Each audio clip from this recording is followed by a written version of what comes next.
अब जो हमने डायग्राम देखा, अब हमें इसके विधि को देखना है। आप विधि चाहे तो बुक के अनुसार लिख सकते हैं, परीक्षा बोर्ड का उपयोग कर रहे हैं तो परीक्षा बोर्ड के अनुसार कर सकते हैं, लेकिन कोशिश करिए बच्चों कि जैसा आप विधि समझ रहे हो, जो डायग्राम में दिया हुआ है वैसा ही आप अपने आंसर शीट में लिख सको, क्योंकि हर एक जो आपके टॉपिक होती हैं, जो मेथड होती हैं, उनके साथ कहीं ना कहीं आपकी अभिक्रिया भी दिखाई देती है। तो HNO3 की अगर मैं प्रयोगशाला विधि जो ऑसवर्ल्ड के बारे जो उन्होंने दिया था, उनके जो स्टेप हैं वो टोटल स्टेप होते हैं 4। पहला स्टेप परिवर्तक कक्ष में जो देखने को मिलता है, आपको अभी हम मैंने समझाया परिवर्तक कक्ष मतलब कि 1:10 में हम क्या लेते हैं, अमोनियम और वायु लेते हैं। ठीक है, मतलब वायु में ऑक्सीजन ही कनेक्ट होता है।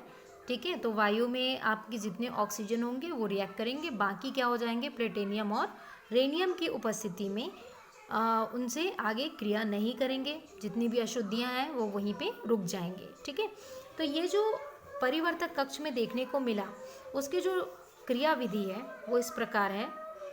NH3 और वायु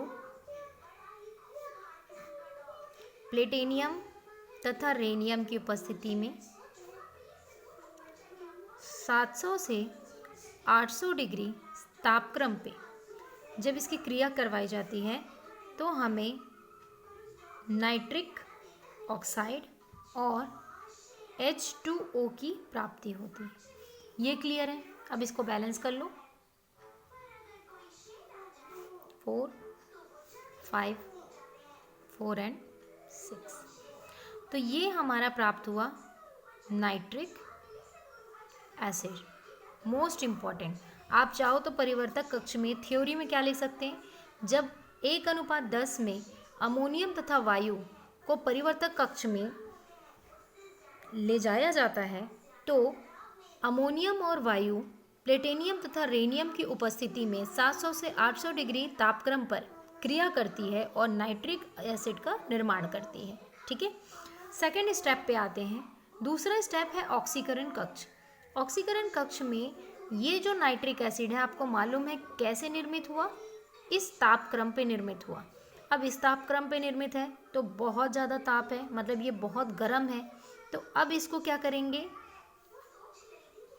प्रशीतक के माध्यम से ऑक्सीकरण कक्ष में लेकर आएंगे।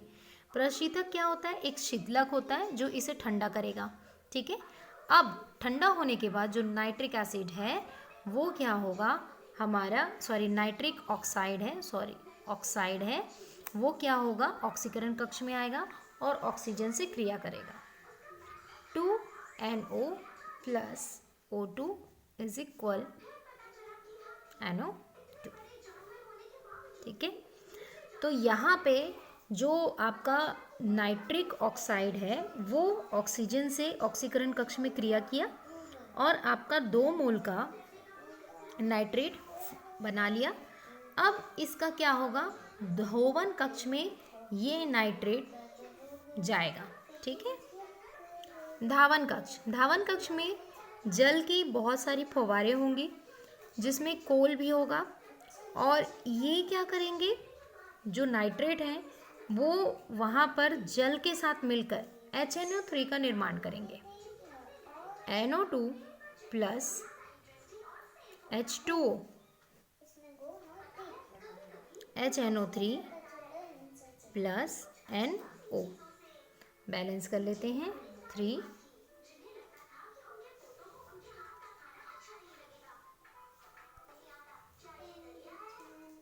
2।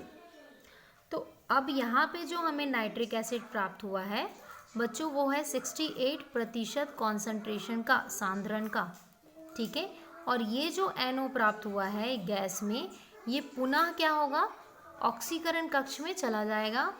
मैं बताई थी ये जो चक्रण है वो चलते जाएगा, ये पुनः ऑक्सीकरण कक्ष में जाएगा, इससे क्रिया करेगा, फिर ये बनाएगा, फिर धावन कक्ष में आएगा।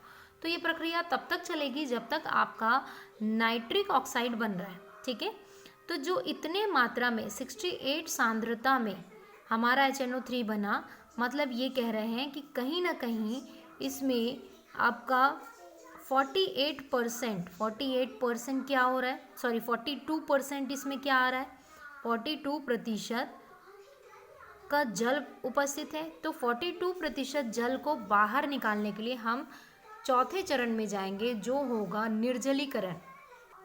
तो यहाँ पे जो चौथा स्टेप है वो क्या कहता है, सांद्रण आसवन। ठीक है, सांद्रण आसवन की प्रक्रिया द्वारा हम सांद्र H2SO4 की उपस्थिति में क्रिया करवाते हैं। तो 68% सांद्रण HNO3 98 सांद्र HNO3 में बदल जाता है। मतलब इसमें जो 48% जल था वो बाहर निकल जाता है और निर्जलीकरण हो जाता है, और हमें शुद्ध मात्रा में 98% सांद्र HNO3 प्राप्त होता है। तो इसीलिए हम इस ऑसवाल्ड मेथड को बहुत ही ज़्यादा प्रिफर करते हैं, क्योंकि ये बहुत ही मेंटेनेंस करना इसका आसान है, इसकी साफ़ सफाई, इस अपरेटस का साफ़ सफाई करना बहुत आसान है, और जो हमें 98 एकदम शुद्ध नाइट्रिक एसिड बहुत मात्रा में इजली मिल जाती है। इसमें जो अवक्षेप हैं, इस पात्र में, धावन पात्र में जो हमें अशुद्धियाँ मिलती हैं, जैसे कि ये वाली अशुद्धि हमको मिली नाइट्रिक ऑक्साइड, तो वो क्या होता है, उसका पुनः ऑक्सीकरण कक्ष में भेज के फिर से उसे नाइट्रेट में बदल दिया जाता है।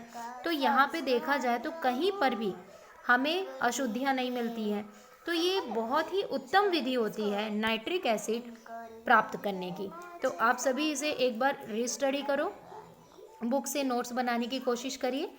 अगर कोशिश करते हो स्टेप के अकॉर्डिंग लिखना तो बहुत ही इजी होगा और मार्क्स भी आपको ज़्यादा मिलेंगे। अब एक चीज़ इसमें जो 2 नंबर के प्रश्न आते हैं, मोस्ट इम्पॉर्टेंट क्वेश्चन है बच्चों, कि यहाँ पे आपको दिया हुआ है सधूम नाइट्रिक अम्ल।